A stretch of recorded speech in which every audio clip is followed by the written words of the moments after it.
Mr. Chairman. Mr. Secretary, last year the GAO issued a report that was highly critical of FMCSA's CSA program and its effectiveness in improving highway safety.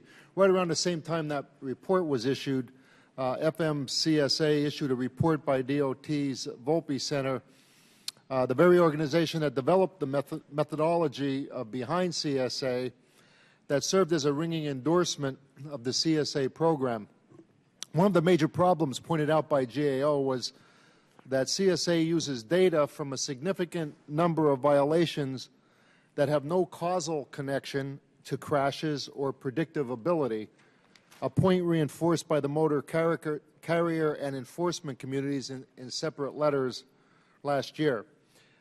If CSA is truly meant to address safety problems before crashes occur, shouldn't scores, especially if they are available to the public, be based upon violations of regulations that have a causal connection to crashes?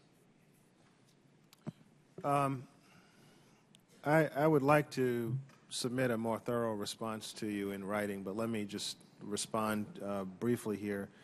FMCSA has fully reviewed the GAO report, and while considering all the information, the agency has strong disagreements with it.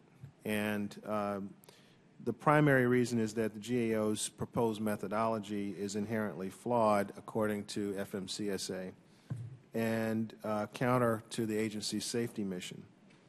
The GAO recommendation proposes that the agency wait until 20 observations of unsafe behavior and after a crash occurs, which is contrary to the goals of the agency of intervening to help carriers establish strong safety practices before crashes occur. So I think there's a disagreement here. I'd like to flesh that out to you in a written response. If that's okay. And let me say, Mr. Secretary, I'm glad that you're a mayor. I think mayors are smart people, should be appointed to the highest positions of any department. Sounds like a former mayor over there. In August 2013, more than 40 of my House colleagues and I sent you a letter urging you to consider the impact of bigger trucks on our local roads and bridges across the country in your truck size and weight study. Despite our request, it is my understanding that the department's study will be limited to what is basically the interstates and national highway system. You're looking at about 5% of public roads, and you are in effect ignoring the other 95% of roads and bridges where most people live and work.